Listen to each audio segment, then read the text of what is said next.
The Snowdrop by Hans Christian Andersen. It was winter time. The air was cold, the wind sharp, but indoors all was snug and well. Indoors lay the flower. It lay in its bulb, under earth and snow. One day the rain fell. The drops trickled down through the snow blanket, down into the earth, and stirred against the bulb, telling it of the world of light up above. Soon a sunbeam, so slender and penetrating, bored through the snow down to the bulb and tapped on it. "Come in," said the flower. "That I can't do," said the sunbeam. "I'm not strong enough to open you up. I shall be very strong by summer." "When will it be summer?" asked the flower, and repeated this every time a new sunbeam came down to it. But summer was far off. Snow remained on the earth, and ice formed on the water in the streams every blessed night. "How long this lasts! How long this lasts!" said the flower. "I feel a tingling and tickling. I must stretch myself. I must extend myself. I must open up. I must come out and wave good morning to the summer. That will be a wonderful time." And the flower stretched itself and extended itself against the thin shell that had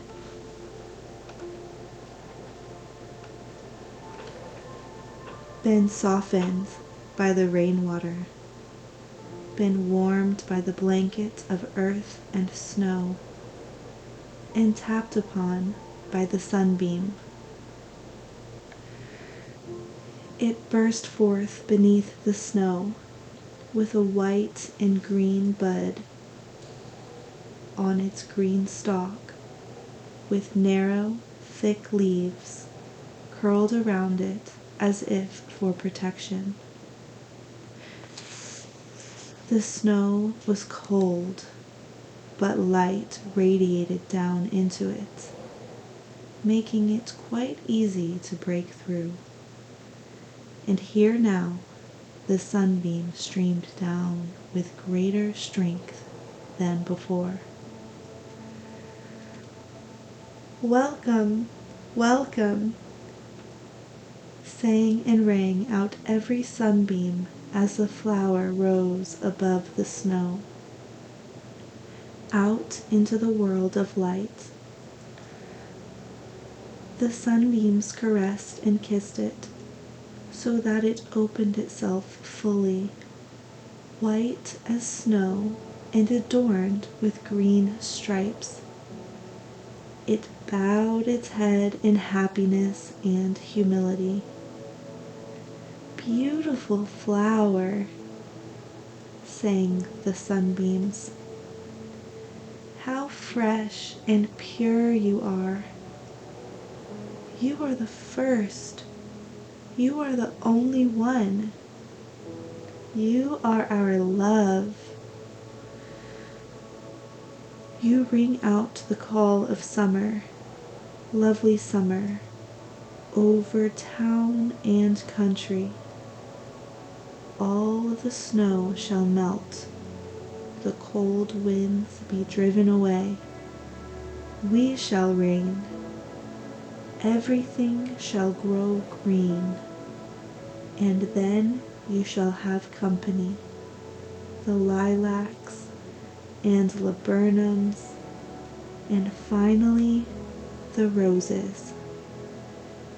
But you are the first, so tender and pure. This was a great delight to the flower.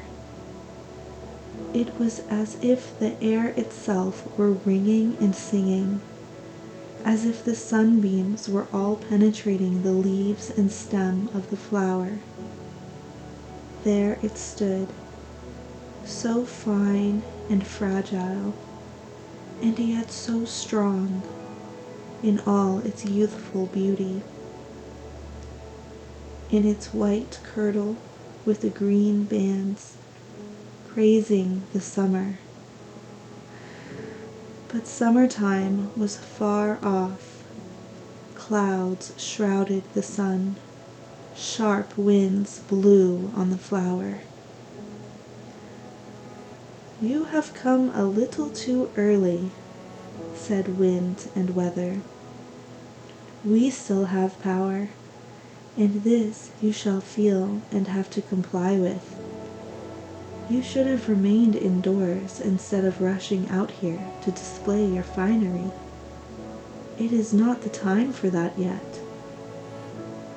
It was bitingly cold, and the days that followed didn't bring a sunbeam.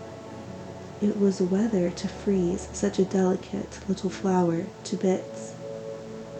But there was more strength in it than ever it revealed. That strength was in its happy faith that summer must come. And this had been imparted by its own deep desire and confirmed by the warm sunlight.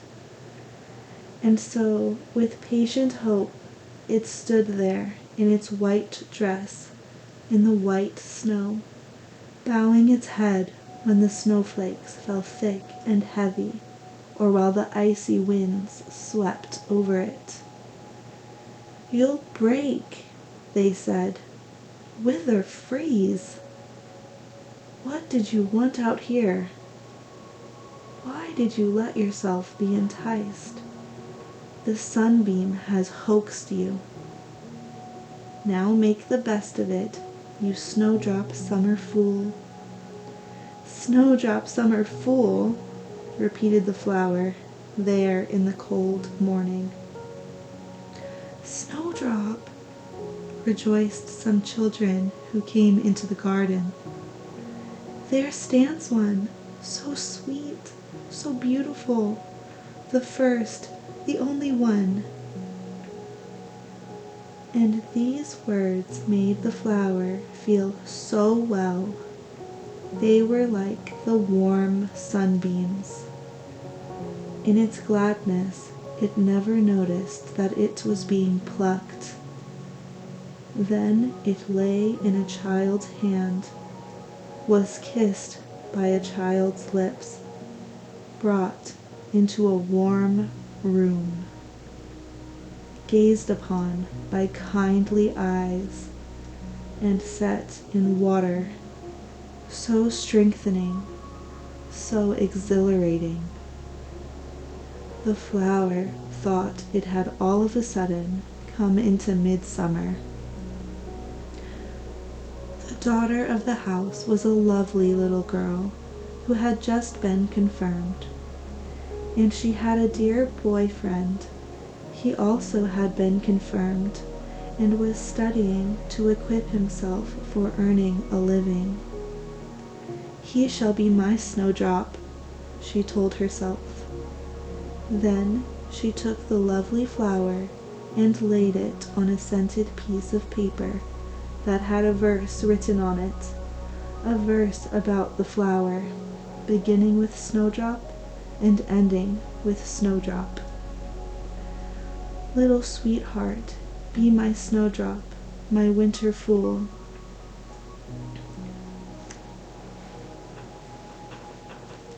Thus she had playfully mocked him with the summer.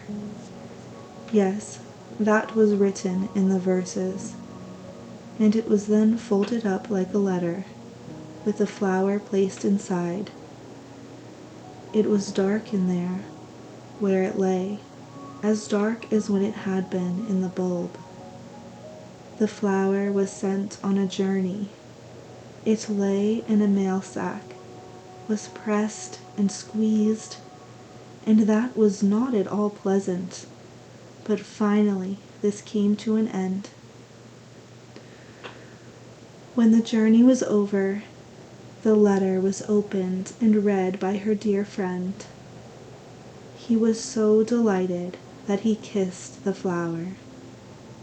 And then it was locked up, with the poem around it, in a drawer, where there lay many charming letters, though none had a flower in it.